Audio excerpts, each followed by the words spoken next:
নমস্কার, আমি মুন্নি সাহা দাস। আমাদের একটি নতুন ব্লগে আবার আপনাদেরকে সকলকে জানাই স্বাগত।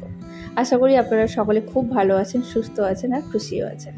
তো চলুন আজকে দিনটা এখান থেকে স্টার্ট করি। যদি ব্লগটা ভালো লেগে থাকে তাহলে অবশ্যই একটা লাইক, শেয়ার আর কমেন্ট করার অনুরোধ রইল। কারণ আপনাদের একটা লাইক, শেয়ার আর কমেন্ট আমাদের জন্য অনেকটাই গুরুত্বপূর্ণ।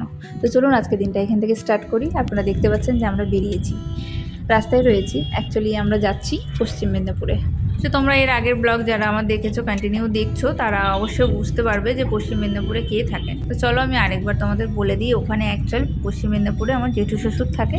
আমার শ্বশুরমশাইয়ের 2 ভাই। তো ওখানে জেঠু চলে গেছেন, সেটা কাজের সূত্রে গিয়েছেন। ওখানে জেঠুর জব ছিল। জেঠু হাই স্কুলের ম্যাথের টিচার ছিলেন আর জেঠিমার নার্স, দুজনেরই কাজ ওখানেই ছিল বলে ওনারা ওখানেই শিফট হয়ে গেছেন।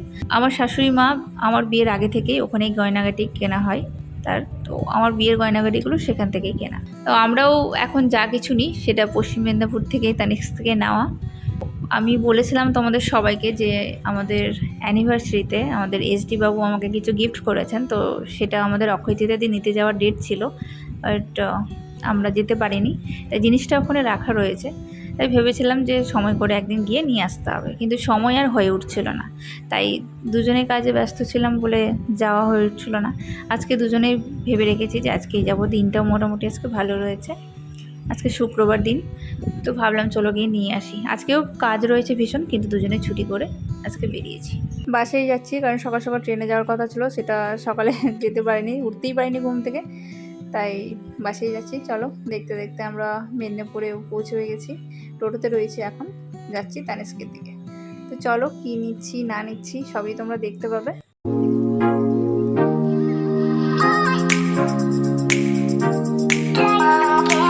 তানিস্কের সামনে চলে এসেছি আমরা। চলো এখন ভিতরে যাওয়া যাক। সমস্ত কিছু ফর্মালিটি করা রয়েছে, জাস্ট নেবো শুধু। ভেতরে এসেই আমি সমস্ত গয়নাগাটি দেখতে শুরু করেছি। এখানে অনেক সুন্দর সুন্দর হাতের চূড়, বালা অ্যান্ড চুড়ি টাইপের রয়েছে, কিন্তু আমার খুব একটা পছন্দ হচ্ছে না এগুলো। আমার ওই যে হারগুলোর দিকে নজর। যাই হোক, দুজনে বসে আছি দুজনে, আর দেখাচ্ছি ওকে যে কোনটা ভালো লাগছে। যাই হোক, এই যে আমার হাতের নোয়াটা দেখতে পাচ্ছ, এটা আমি যখন বিয়ে করে শ্বশুরবাড়িতে এসেছিলাম তখন আমার শাশুড়ি মা হাতে পরিয়ে দিয়েছিলেন। এটাকে নোয়া বলে, তোমরা সবাই জানো।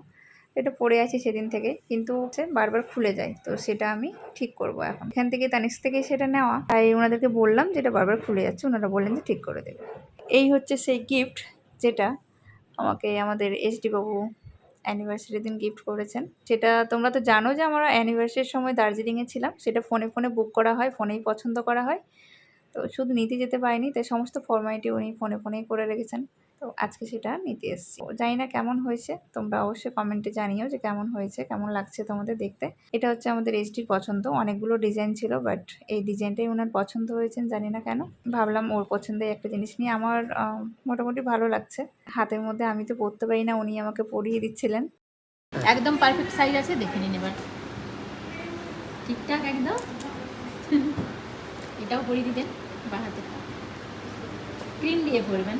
হ্যাঁ, আর বেশি বড় সাইজ নিয়ে তো ভালো না, ঢক ঢক করে গলে যাবে। তো এটা বড় মনে হচ্ছে আমার, অনেকটা বড়। এটা ক্রিম দিয়ে পরালাম বলে ভারী মোটা বলে মোটা এই প্রবলেমটা সবারই হয়, যখনই মোটা জিনিস নেবে বলবে বড় লাগে। বড় কিন্তু লাগছে হাতে। সাইজটা আমি আপনার শাখাটা দেখে দুটো দিচ্ছি, সাইজ যেই সাইজে নামলে একই থাকে, আর শাখা মাপা যায় না, আবার কম বেশি থাকবে। শাখা তো গোল হয় না, না গোল হবে না না আমি জিনিসটা। ক্রিম দিয়ে পরালাম বলে, না হলে টাইট হতো। আপনি ক্রিমটা মুছে আবার নিজে খুলুন তো পড়তেই পারবেন না। ক্রিম দিলাম বলে স্লিপি হলে ইজি ঢুকে গেলে আমি ক্রিম দিয়ে নিজে থেকে পড়তে পারবো তো। হ্যাঁ। ফাইনালি এই শাখা বাঁধাটাই আমরা ফাইনাল করলাম। আর যা যা সমস্ত ফর্মালিটি ছিল সেগুলোই করছিলাম। করে নেওয়ার পরে আমরা যাব জেঠু বাড়িতে। আজকে এখানেই থাকবো, কারণ বেরোনোর আর টাইম নেই। সন্ধ্যা এখন বাজে 5টা মতো। তো নেক্সট থেকে সোজা চলে এসেছি আমরা এখন জেঠু বাড়িতে। আর আমি এখন চলে এসেছি উপরে। হাসতে না হাসতেই জেঠিমা এদিকে লেবু জল করে আমাদের জন্য রেডি করে দিয়েছে। এই গরমের মধ্যে লেবু জলটা সব থেকে বেশি। না, হাঁপিয়ে গেছি পুরো আমি।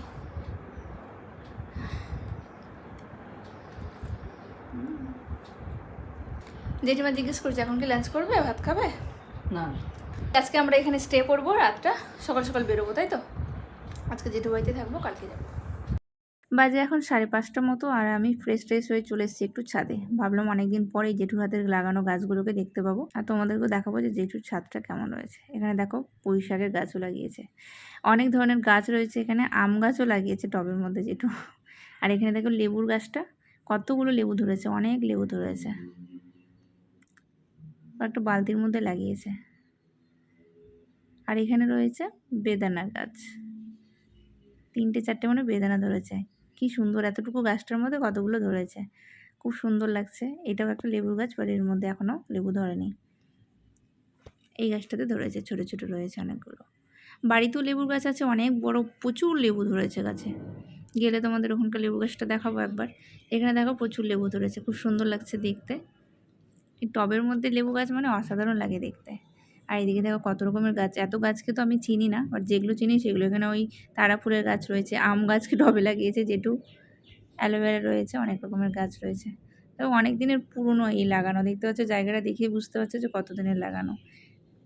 যাই হোক, অনেক রকমের গাছ রয়েছে, যেটুর আর ফুলের অভাব নেই। একটা বাড়ি, বাড়িটা কিন্তু সুন্দর দেখতে, খুব সুন্দর লাগছে বাড়িটা দেখতে। সামনে দিকে যে মেন গেটটা রয়েছে সুন্দর লাগছে। ওই ধরো বেল গাছটার পাতাগুলো কি সুন্দর, একদম পরিষ্কার পরিষ্কার। আর এই যে বাড়িটা তোমরা দেখতে পাচ্ছ, এই গ্রিন কালারের ছাদটা কাপড় মেলা রয়েছে, এটা হচ্ছে জেঠুর বাড়ি, ওটা হচ্ছে মাসির বাড়ি। তো আমাদের এসডির এক মাসির বাড়ি, সেটা মাসির বাড়ি যাওয়া হয়নি, এসে সন্ধ্যাবেলা একবার যাব দেখা করতে, কারণ আমরা কালকে সকাল সকাল বেরিয়ে যাব। আর মাসি আবার ডিউটি চলে যাবে। মেসোমশাই হচ্ছে স্কুলের টিচার, আর মাসি হচ্ছে নার্স। একবার যাব, দেখা করে আসবো সন্ধ্যাতে। তো চলো যাবো এখন নিচে, জেঠু জেঠিমাদের সাথে টাইম কাটাবো একদম। ব্লগ আর এখনও হচ্ছে না, কালকে তোমাদের সাথে একদম দেখা হবে। Good morning to everyone. সকাল সকাল উঠে ফ্রেশ ট্রেশ হয়ে বেরোলাম বাড়ির উদ্দেশ্যে। বাজে এখন সকাল 8:30টার মতো। চলো হেঁটে হেঁটে বাস স্ট্যান্ডে যাচ্ছি। বাস স্ট্যান্ড বেশি দূর না, 5 মিনিট লাগে হেঁটে।